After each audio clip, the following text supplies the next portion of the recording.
तो hello everyone, यहाँ पर हम लोग देखेंगे क्लास 9th के एनसीईआरटी में। तो 9th के एनसीईआरटी में यहाँ पर एक्सरसाइज हमारे पास है 2.3 का इंट्रो। तो ये 2.3 जो है ना, बेसिकली हमारा किस पे आधारित है? ये है हमारा आधारित गुणनखंड प्रमेय पर। किस पे आधारित है? गुणनखंड प्रमेय पर। तो हमको यहाँ पर सबसे पहले समझना है कि गुणनखंड प्रमेय होता क्या है, और प्रश्न इसमें गुणनखंड प्रमेय पे किस किस तरह के इस चैप्टर में हमारे पास है। तो हेलो एवरीवन, यहाँ पर हम लोग देख रहे हैं क्लास 9th के एनसीईआरटी में। तो 9th के एनसीईआरटी की में हम बात करने वाले हैं एक्सरसाइज 2.3 के इंट्रो के बारे में, यानी कि परिचय के बारे में। अब ये जो चैप्टर है ना, बेसिकली बेस्ड है गुणनखंड प्रमेय। गुणनखंड प्रमेय क्या है और किस किस तरह के प्रश्न इस चैप्टर में तुमको देखने के लिए मिलेंगे, और इसके बारे में थोड़ा सा बात कर। देखो, गुणनखंड प्रमेय अगर हम समझना चाहे तो बहुत आसान है, बिल्कुल आसानी के साथ समझ पाएंगे। ये तुम्हारा गुणनखंड प्रमेय का जो है स्टेटमेंट दिया हुआ है, बट इसके बारे में हम बाद में बात करेंगे। पहले हम एक एग्जांपल से शुरू करते हैं। तो सपोज हमारे पास p ऑफ x एक बहुपद है। p ऑफ x बहुपद है, एक्स स्क्वायर प्लस में 7x और प्लस में 10। ये एक हमारे पास बहुपद है। अब इस बहुपद का एक शून्यक -2 है। क्या है? एक शून्यक -2। अब शून्यक -2 कहने का मतलब है, अगर हम p ऑफ -2 करते हैं तो इस स्थिति में क्या होगा कि जहां जहां x है वहां वहां -2 रखना पड़ेगा। तो -2 का स्क्वायर प्लस 7 गुने -2 और प्लस 10, ये हमने रख दिया मान। तो पूरे बहुपद का मान 0 हो जाना चाहिए, तब जाकर के -2 p ऑफ x का शून्यक होगा। तो 2 दूनी 4, प्लस में 4 हो जाएगा, ये माइनस में 14 हो जाएगा, और यहाँ पर प्लस में 10 हो जाएगा। तो अब इसको सोल्व करे तो 10 और 4 दोनों प्लस में है तो 14 हो जाएगा, और माइनस का 14 तो कितना हो गया यहाँ पर? 0। बेसिकली कहने का मतलब है पी ऑफ -2 0 आ रहा है, इसका मतलब -2 पी ऑफ एक्स का एक शून्यक है। तो बस गुणनखंड प्रमेय हमारा यही कहता है कि यदि पी ऑफ एक्स एक्स जो है एक या एक से अधिक घात वाला कोई बहुपद है, तो ये 2 घात वाला बहुपद हमने यहाँ पर लिया है। ठीक है, और उसका एक शून्यक यदि -2 हो तो उसका गुणनखंड जो है ना, हमने क्या कहा? देखो, पी ऑफ एक्स एक या एक से अधिक घात वाला कोई बहुपद है। एक से अधिक घात वाला बहुपद है। तो पी ऑफ एक्स कितना घात वाला बहुपद है? 2 घात वाला बहुपद है। और साथ ही साथ पी ऑफ -2 बराबर यहाँ पर 0 है। तो जो फैक्टर होगा पी ऑफ एक्स का, जो गुणनखंड होगा, x प्लस 2 होगा। क्या होगा? x प्लस 2 होगा। और दूसरा इसी को उलट दे तो अगर x plus 2 P of x का गुणनखंड है, x plus 2 P of x का गुणनखंड है, तो इस स्थिति में x बराबर -2 जो है वो बहुपद p ऑफ x का जी शून्यक होगा, यानी कि f ऑफ -2 बराबर हमारा p है ना, तो p ऑफ -2 बराबर हमारा क्या होगा? 0 होगा। ये तुम्हारा गुणनखंड प्रमेय बताता है, तो वो समझना था। देखो, एक बार स्टेटमेंट देख ले। p ऑफ x एक या एक से अधिक घात वाला कोई बहुपद है जहां पर a कोई वास्तविक संख्या है। यहाँ पर a के जगह पर हमने -2 लिया है। x minus A P of x का गुणनखंड होगा यदि पी ऑफ ए बराबर 0। तो यहाँ पर पहले ही बताया हमने, पी ऑफ एक्स का गुणनखंड पी ऑफ -2 बराबर 0 होगा, तो पी एक्स प्लस 2 जो है बहुपद का गुणनखंड होगा। दूसरा है पी ऑफ ए बराबर यदि 0 है तो एक्स माइनस ए बहुपद का गुणनखंड होगा। दूसरा बताया हमने कि एक्स प्लस 2 बहुपद का गुणनखंड होगा यदि पी ऑफ -2 बराबर 0। तो ये दोनों बातें थी जो हमको समझना था। अब इस पे आधारित देख लेते हैं कि प्रश्न हमारा क्या आएगा और कैसे कर सकते। पहला प्रश्न है, जांच कीजिए कि x प्लस 2 बहुपद x³ plus 3x square plus 5x plus 6 और 2x प्लस 4 का गुणनखंड है या नहीं है। बहुत आसान सा प्रश्न है। तो ये जो है ना x प्लस 2 पहले वाले बहुपद और ये दूसरे वाले बहुपद का गुणनखंड होगा। यदि हम x बराबर यहाँ से x प्लस 2 का यदि हम शून्यक निकाले तो कितना निकलेगा? x बराबर -2 निकलेगा। तो x बराबर यदि -2 इस वाले बहुपद में इस वाले बहुपद में रखते हैं, 0 के बराबर आता है पूरा पूरा मान, तो x प्लस 2 जो है दोनों का शून्यक होगा। देखो कैसे। सबसे पहला काम करो कि तुम मानो। क्या मानो? मान लेते हैं, माना कि p ऑफ x बराबर यहाँ पर हमारे पास है x³ plus 3x square plus 5x और प्लस 6। ये हमारे पास एक बहुपद जो दिया हुआ है। अब अगर हम p ऑफ -2 करते हैं यहाँ पर, तो -2 का क्यूब प्लस 3 इंटू -2 का स्क्वायर प्लस 5 इंटू -2 और प्लस 6 यहाँ पर होगा। सॉल्व करो जरा, -2 का क्यूब हो जाएगा -7, देन 2 दूना 4 और 4 तिया हो जाएगा प्लस में 12, फिर 5 दूना -10 और प्लस 6। देखना जरा यहाँ पर 12 और 6 कितना हो जाएगा, प्लस में 18, दोनों प्लस में है, और 10 और 8 दोनों माइनस में, तो ये भी हो जाएगा हमारा 18। इट मीन्स कि P ऑफ -2 बराबर हमारा 0 आ रहा है। अतः P ऑफ x का जो गुणनखंड है, P ऑफ x का गुणनखंड हमारा गुणनखंड कितना हो जाएगा, x प्लस 2 होगा। सिंपल सा प्रश्न है और सिंपल सा इसका सॉल्यूशन। चलो जी, दूसरे बहुपद को हम मान लेते हैं। यहाँ पर दूसरा जो बहुपद है 2x प्लस 4, तो हम मान लेते हैं, माना कि यहाँ पर हमारे पास है q ऑफ x बराबर यहाँ पर 2x प्लस 4। अब सिंपली करना क्या है, क्योंकि हमको बताना है x प्लस 2 शून्यक है कि नहीं q ऑफ x का, तो क्या लिखेंगे, q ऑफ x का गुणनखंड x प्लस 2 होगा। ठीक है, यदि हो जाता है हमारा, यदि हो जाता है P ऑफ -2 बराबर 0, Q है ना, तो Q ऑफ -2 बराबर 0, तो Q ऑफ x बराबर हमारे पास कितना है, 2x प्लस 4। ठीक है, देन Q ऑफ -2 करेंगे तो ये होगा हमारे पास 2 गुने माइनस यहाँ पर 2 और प्लस 4। तो बेसिकली 2 और -2 को गुना करेंगे तो -4 हो जाएगा और प्लस 4 हो जाएगा बराबर में 0। यहाँ पर Q ऑफ -2 बराबर हमारा 0 आ रहा है, इसलिए Q ऑफ x का गुणनखंड हो जाएगा, गुणनखंड x प्लस 2 होगा। ये हो गया तुम्हारा सोल्यूशन, सिंपल सा है ना, आसान सा प्रश्न है। ठीक है जी, चलो जी, अगले कुछ और प्रश्न है, एक ही प्रश्न तो है नहीं हमारे पास, देख लेते हैं क्या है। प्रश्न है हमारे पास 7वें नंबर का, 4x³ plus 3x² minus 4x plus k का एक गुणनखंड x माइनस 1 है, तो k का मान क्या होगा। सिंपली देखो, सबसे पहले तो हम समझा रहे हैं तुमको प्रश्न क्या कह रहा है, पहले हम मान ले एक बार, उसके बाद समझाते हैं। तो सबसे पहला काम मान लेते हैं, ये जो बहुपद दिया है ना 3 घात वाला, इसको मानना है। माना कि P ऑफ x बराबर 4x³ प्लस 3x² माइनस का 4x और प्लस k, ये हमने माना है। ठीक है, चलो जी, अब कह रहा है कि x minus 1 P of x का गुणनखंड है, ये दिया हुआ है ना, P ऑफ x का गुणनखंड x माइनस 1 है। ठीक है, तो x माइनस 1 जो है P ऑफ x का गुणनखंड है। तो इस स्थिति में होगा क्या, इस स्थिति में होगा क्या कि यदि हम P ऑफ 1 करते हैं, देखना जरा, यदि हम P ऑफ 1 करते हैं तो ये कितने के बराबर होगा, 0 के बराबर होगा, के बराबर होगा, 0 के बराबर होगा। अब तुम्हारे दिमाग में प्रश्न आया होगा कि P ऑफ 1 आया कहां से, तो यहां से आया, x माइनस 1 बराबर 0, x बराबर 1। तो हमने कहा कि यदि P ऑफ x का गुणनखंड यदि x माइनस 1 है, तो अगर x बराबर 1 इस वाले बहुपद में रखते हैं तो पूरे पूरे बहुपद का मान 0 आ जाता है। तो अब हमारे पास P ऑफ x है क्या, एक बार ये देखो, P ऑफ x हमारे पास गिवन है 4x³ plus 3x² minus 4x और प्लस k। अब अगर हम P ऑफ 1 करें, P ऑफ 1 करें तो क्या हो जाएगा, देखो जरा, 4x³ का मतलब 4 गुने x³ तो 4 गुने 1 का क्यूब प्लस 3x² का मतलब 3 गुने x² मतलब 3, x के जगह पर 1 आएगा, 1 का स्क्वायर, 4x का मतलब 4 गुने x, तो 4 इंटू 1 और प्लस में k। और जैसा कि बताया हमने P ऑफ 1 बराबर 0 होगा, तो ये 0 के बराबर हो गया। देन यहाँ पर 4 इंटू 1 का क्यूब, 1 का क्यूब 1 हो जाएगा, 4 इंटू 1 4 हो जाएगा, 1 का स्क्वायर 1, 1 प्लस 3 ये हो जाएगा हमारे पास 3। देन हमारे पास -4 इंटू 1 तो माइनस का 4 और प्लस के बराबर में हमारा 0 हो जाएगा। अब 4 से 4 कैंसिल आउट हो जाएगा, तो के बराबर हम देखेंगे यहाँ से 3 को दूसरी तरफ ले जाएंगे, माइनस का 3 हमारा यहाँ से उत्तर निकल के आ जाएगा। क्लियर है बात, चलो जी।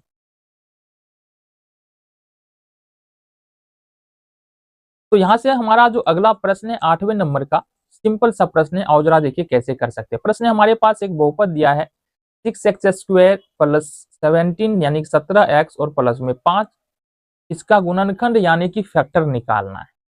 तो देखो, इस वाले बहुपद को पहले समझो, इस वाले बहुपद में 3 पद है, कुल मिला के कितने पद है, 3 पद। पहला पद 6x², दूसरा पद 17x और तीसरा पद 5।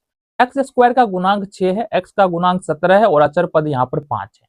तो हमको करना क्या है कि जो एक्स स्क्वायर का गुणांक 6 है उसको अचर पद के साथ गुना करना है। तो 6 और 5 को हमने गुना किया और ये आ गया तुम्हारा। अब 30 को दो दो करके गुना के रूप में यानी गुणनखंड के रूप में लिखना है। कैसे हम बता रहे हैं तुमको, जैसे 30 को लिख सकते हैं 6 गुने 5, बिल्कुल लिख सकते हैं। 30 को लिख सकते हैं 10 गुने 3, बिल्कुल लिख सकते हैं। 30 को लिख सकते हैं 15 गुने 2, बिल्कुल लिख सकते हैं। 30 को लिख सकते हैं 30 गुने 1, बिल्कुल लिख सकते हैं। ऐसा हमने यहाँ पर लिख लिया। अब देखो इसको जोड़ो, जो गुना के रूप में लिखा हुआ है इसको जोड़ो। 6 और 5 कितना होता है 11, 10 और 3 कितना होता है 13, 15 और 2 कितना होता है 17, 30 और 1 कितना होता है 31। अब देखो मिडिल टर्म का जो गुणांक है, बीच वाले पद x का गुणांक कितना है 17 है। x का गुणांक जोड़ करके कितना आ रहा है 17 आ रहा है। तो सिंपली इसको 15 को लिखेंगे 15x और 2 को लिखेंगे यहाँ पर 2x, क्योंकि दोनों प्लस में है तो प्लस में। अब मिडिल वाले टर्म के जगह पर 15x प्लस 2x लिखना है। तो आ जाओ करे, simply 6x square plus 17x plus 17x नहीं होगा, ये तो हो जाएगा ना 2x प्लस 15x है ना। तो ये होगा हमारा 2x और प्लस में 15x और प्लस में 5। तो बेसिकली यहाँ से हमको क्या करना है 2x कॉमन लेना है। 2x जैसे ही कॉमन लेंगे 2 तिया 6, 3 आ गया, 1x बाहर चला गया, 1x बच जाएगा। तो प्लस में यहाँ पर 2x पूरा का पूरा बाहर, तो बचेगा हमारा 1 प्लस। यहाँ से देखना जरा कि यहाँ से 5 कॉमन आ जाएगा। 5 जैसे ही कॉमन आएगा तो हमारे पास ये बचेगा 3x और प्लस में 1। आ जाओ जी आगे देखते हैं। ये हो जाएगा हमारे पास 3x प्लस में 1 और ये हमारा हो जाएगा 2x प्लस 5, 2x प्लस में 5। तो ये तुम्हारा हो गया सॉल्यूशन 8वें नंबर का प्रश्न। ये 3x प्लस 1 और 2x प्लस 5 तुम्हारा हो गया यहाँ से गुणनखंड। बहुत आसान है, इजिली तुम कर सकते हो। अगला प्रश्न है यहाँ पर गुणनखंड प्रमेय की सहायता से y square minus 5y plus 6 का गुणनखंड ज्ञात करना है। बिल्कुल आसान सा प्रश्न है और जरा देखिए कैसे कर सकते हैं। तो हमारे पास जो बहुपद दिया है उसको देखो, सबसे पहले दिया है y स्क्वायर माइनस का 5y प्लस का 6। तो यहाँ पर y स्क्वायर का गुणांक 1 है, यहाँ पर मिडिल टर्म का गुणांक -5 है, y का गुणांक -5 है, अदर पद 6, कॉन्स्टेंट टर्म यानी कि अचर पद यहाँ पर 6 है। तो सबसे पहले y स्क्वायर का जो गुणांक है और जो अचर पद है उस दोनों को मल्टीप्लाई करो, यानी 1 को 6 से गुना करना है। तो ये होगा हमारा 1 गुने 6 बराबर 6। अब तुमको करना है कि इसका अलग अलग फैक्टर के रूप में लिखना है। तो एक तो हो गया हमारा 1 गुने 6, दूसरा हो गया तुम्हारा 2 गुने 3। तो 2 ही फैक्टर होता है यहाँ पर। अब समझो गुना करके हमको चाहिए प्लस में 6, तो प्लस में 6 तो आ ही रहा है ना यहाँ पर। 3 और 2 गुना करेंगे तो प्लस में 6 यहाँ भी आ रहा है, प्लस में 6 यहाँ भी आ रहा है। और जोड़ने घटाने पे हमको आना चाहिए माइनस का 5। तो एक बात करो कि अगर यहाँ पर हम कर देते हैं माइनस, ठीक है, तो 6 को माइनस 6 को 1 से करेंगे तो -6 आ जाएगा। अब इस दोनों को माइनस करते हैं, दोनों को माइनस करेंगे तो -6 -1 दोनों जोड़ेंगे तो -7 आ जाएगा और प्लस यहाँ पर 6 आएगा। तो ये वाला तो होगा नहीं। अब अगर यहाँ इस दोनों को माइनस कर देते हैं तो -3 दूनी +6 और -3 -2 कितना होगा -5। तो ये वाला यहाँ से हमारा हो जाएगा। इसको लिखेंगे -2x और -3x। कैसे देखो जरा, ये हो जाएगा हमारे पास y स्क्वायर -2x -3x और प्लस में 6। सिंपली यहाँ से y x कहाँ से आ गया, ये x ना होगा ना। चलो जी ये हो जाएगा हमारा -2y -3y और प्लस में सिंपली दो पद को एक साथ हम रखेंगे और यहाँ से पहले 2 पद में से y कॉमन आ जाएगा, बचेगा y -2 और दूसरे 2 पद में से 3 कॉमन आएगा। तो ये होगा y -3 कॉमन आ गया, y और -2। तो बेसिकली तुम्हारा यहाँ से हो गया y -2 और ये हो जाएगा y -3। ये तुम्हारा फाइनली उत्तर तुम्हारा निकल के आ गया। तो यहाँ पर हमारे पास 10वें नंबर का प्रश्न है। आओ जरा देखिए प्रश्न क्या कह रहा है और किस प्रकार से इसको सोल्व कर सकते हैं। प्रश्न हमारा एक बहुपद दिया हुआ है, बहुपद जो दिया है उसको सबसे पहले मान लेते हैं। तो पी ऑफ एक्स हमारे पास एक बहुपद है इस प्रकार से x³ -23x square plus 142x और माइनस का 120। अब इस वाले बहुपद का कुछ नहीं देखना है, हमको देखना है अचर पद। अचर पद कितना है 120। 120 का जो गुणनखंड हो सकता है ना वो हो सकता है +-1 +-2 +-3 +-4 +-5 और +-10। ये कुछ और भी हो सकता है बट इतना तो हो सकता है। अब समझो यहाँ पर इनमें से जितने भी 120 के -120 के जितने भी फैक्टर है ना, इन्हीं में से कोई एक या एक से अधिक जो है पी ऑफ एक्स का क्या होगा, शून्यक होगा। हमको चेक करना पड़ेगा बारी बारी से, ठीक है। तो आओ चेक करते हैं। तो यहाँ पर सबसे पहले पी ऑफ वन के लिए चेक करते हैं। पी ऑफ वन बराबर, तो एक्स क्यू है तो वन का क्यू लेंगे, माइनस 23 गुने एक्स स्क्वायर है तो वन का स्क्वायर आ जाएगा, प्लस 142 गुने एक्स है तो वन आ जाएगा, माइनस आ जाएगा हमारा 120। इसको जरा सॉल्व करें। वन का क्यू वन हो जाएगा, 23 माइनस 23 गुने वन 23 माइनस का 23 हो जाएगा, प्लस 142 हो जाएगा और माइनस का 120 हो जाएगा। जरा बताओ अब हम क्या बताओ, 142 और एक दोनों प्लस में तो 143 हो जाएगा, ठीक है। और 120 और 23 ये भी जोड़ेंगे तो माइनस का 143 हमारा हो जाएगा। 143 में से 143 अगर हम सब्सट्रैक्ट करते हैं, घटाते हैं, तो ये हमारा कितना हो जाएगा, 0 हो जाएगा, ठीक है। तो मतलब पी ऑफ वन जो है, इस वाले पी ऑफ एक्स का क्या है, एक शून्यक है। तो यहाँ पर लिखेंगे पी ऑफ वन बराबर हमारा 0 आ रहा है, तो गुणनखंड प्रमेय का प्रयोग करें। अतः x minus one P of x का क्या होगा, गुणनखंड होगा। पी ऑफ एक्स का गुणनखंड होगा, ठीक है, गुणनखंड होगा। चलो जी, ये गुणनखंड प्रमेय हमको बताता है। अब सिंपली हमको करना क्या है कि पी ऑफ एक्स को भाग देना है एक्स माइनस एक से, तभी तो अगला गुणनखंड निकलेगा हमारा। तो आ जाओ, पी ऑफ एक्स है हमारे पास x cube minus 23 x square plus 142 x और माइनस 120, और इसमें भाग देना है किससे, एक्स माइनस एक से। आ जाओ जी। तो यहां पर सबसे पहले देखो कितना बार में भाग लगाएंगे, तो यहाँ पर एक्स क्यू है, यहाँ पर एक्स है, ठीक है। तो ये हम बताए हुए हैं कई बार कि एक्स क्यू है ना, पहले टर्म देखो यहाँ अंदर वाले बहुपद में पहले टर्म को देखो जो कि है हमारा एक्स क्यू, और बाहर वाले टर्म में पहले पद को देखो वो है एक्स। तो अगर एक्स क्यू में एक्स से भाग दे तो जाहिर सी बात है पावर घटता है, ये पावर एक है, पावर तीन है, तीन में से एक घटा देंगे पावर, तो कितना बचेगा, एक्स स्क्वायर से। तो जाहिर सी बात है हमको यहाँ कितना से लगाना पड़ेगा भाग, एक्स स्क्वायर से भाग लगाना पड़ेगा। तो एक्स माइनस एक में यदि एक्स स्क्वायर से लगाते हैं तो यहाँ पर गुना करेंगे एक्स माइनस एक को एक्स स्क्वायर से, ये हो जाएगा एक्स क्यू और ये हो जाएगा माइनस का एक्स स्क्वायर। अब चूंकि भाग कर रहे हैं तो घटाना पड़ेगा, तो माइनस प्लस दोनों चिन्ह बदलेगा। अब होगा हमारे पास 23 एक्स स्क्वायर में से एक्स स्क्वायर घटा देंगे, माइनस का हमारा 22 एक्स स्क्वायर, प्लस में ये वाला टर्म यहाँ पर आ जाएगा 142 है। अब माइनस 22 से लगाएंगे, माइनस 22 एक्स से लगाएंगे, तो ये हो जाएगा हमारे पास माइनस 22 एक्स स्क्वायर और माइनस 22 एक्स, ये हो गया तुम्हारा माइनस प्लस हो जाएगा ना, प्लस 22 एक्स। चलो जी, बहुत बढ़िया। अब फिर से घटाएंगे, ये प्लस होगा ये माइनस हो जाएगा, 142 में से 22 घटाएंगे तो हो जाएगा हमारा 120 एक्स और माइनस 120। अब अगर हम देखें प्लस 120 से लगा दे भाग, प्लस 120 से लगा दे तो ये होगा 120 एक्स और माइनस का 120। चलो जी, अब घटाते तो माइनस और प्लस ये खत्म, हमारा 0 हो गया, ठीक है। अब समझो बात को, अब समझो बात को कि हमारे पास अब क्या बोल सकते हैं, देखो एक्स माइनस एक जो है ना पी ऑफ एक्स का गुणनखंड है ही, साथ ही साथ ये x square minus 22 x plus 120 भी क्या है, इस पी ऑफ एक्स का गुणनखंड है। तो यहाँ पर पी ऑफ एक्स का गुणनखंड